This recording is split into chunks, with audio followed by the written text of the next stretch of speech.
ಯಡಿಯೂರಪ್ಪ ಅವರು independent candidate ಯಾಕೆ ನಿಂತ್ಕೋತಾರೆ 2028ಕ್ಕೆ ಅಷ್ಟೊಂದು ದಡ್ಡನಲ್ಲ ನಾನು.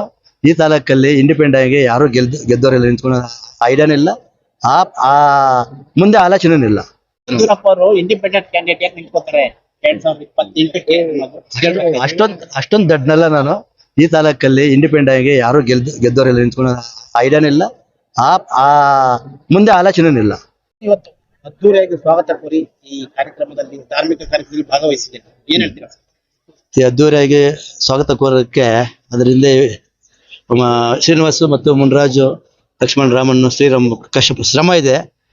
ತುಂಬಾ ಶ್ರಮ ಪಟ್ಟು ಈ ಸರಿ ತೇರೆಲ್ಲ ಮಾಡಿ ಈ ಕಾರ್ಯಕ್ರಮಗಳೆಲ್ಲ ಓಡಾಡಿ ಮಾಡ್ತಾ ಇದ್ದಾರೆ. ಮೊದಲಾಗಿ ಅವ್ರಿಗೆಲ್ಲ ನಾನು ಧನ್ಯವಾದ ಹೇಳ್ತೀನಿ. ಪ್ರತಿ ವರ್ಷ ನಡೆಯುವ ಈ ಮದ್ದೂರಮ್ಮ ಜಾತ್ರೆಯಲ್ಲಿ ನಿಮ್ಮ ಪಾತ್ರ ಪ್ರಮುಖವಾಗಿದೆ. ಎಲ್ಲ ಈ ಕ್ಷೇತ್ರದಲ್ಲಿ ಎಲ್ಲ ಏನು ಭಾಗವಹಿಸುವಂತ ಊರುಗಳಲ್ಲಿ ನಿಮ್ಮ ಸ್ವಾಗತ. ಏನೋ ಉಸ್ಕೂರ್ ಒಂದು ಸೆಂಟರ್ ಪಾಯಿಂಟ್ ಅಲ್ಲ ಅದು. ಹಾಗಾಗಿ ಎಲ್ಲರನ್ನು ಆಹ್ವಾನ ಮಾಡ್ತಾರೆ. ಕೆಲವು ಕಡೆ ಹೋಗಿ ಬರ್ತೀವಿ.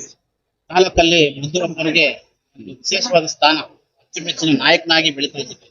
ಮುಂದೆ ನಿಮ್ಮ ರಾಜಕೀಯ ಶಕ್ತಿ, ಗುರಿ, ಸಂಕಲ್ಪ ಅದರಲ್ಲಿ ನಿಮ್ಮಿಂದನೇ ಸಿಗ್ಬೋದು ಅನಿಸ್ತದೆ ನನಗೆ. ಯಾಕಂದ್ರೆ ಹೋದ್ ಕಡೆ ಎಲ್ಲ ನಮ್ಮ ಶಾಸಕರಲ್ಲಿ ಕ್ವಶನ್ ಮಾಡ್ತಾ ಇದ್ದಾರೆ.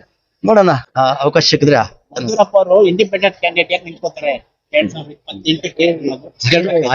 ಅಷ್ಟೊಂದು ದಡ್ಡನಲ್ಲ ನಾನು. ಈ ತಾಲೂಕಲ್ಲಿ ಇಂಡಿಪೆಂಡೆಂಟ್ ಆಗಿ ಯಾರು ಗೆದ್ದವರೆಲ್ಲ ನಿಂತ್ಕೊಳ್ಳೋ ಐಡಿಯಾನೇ ಇಲ್ಲ. ಆ ಆ ಮುಂದೆ ಆಲೋಚನೆ ಇಲ್ಲ. ವಿಶೇಷವಾಗಿ ಸ್ವಾಗತ ಕೋರಿದ ಈ ಊರಿನ ಜನಕ್ಕೆ ಏನ ನಾನಘಟ್ಟ ಗ್ರಾಮಕ್ಕೆ ನಮ್ಗೆಲ್ಲ ಆಹ್ವಾನ ಮಾಡಿ ಸನ್ಮಾನ ಮಾಡಿ ಅಂತ ಮಾಡಿದಂತ ಎಲ್ಲರಿಗೂ ಹಿರಿಯರಿಗಂತೆ ನಾವು ವಂದನೆಯನ್ನು ಅರ್ಪಿಸ್ತೇವೆ.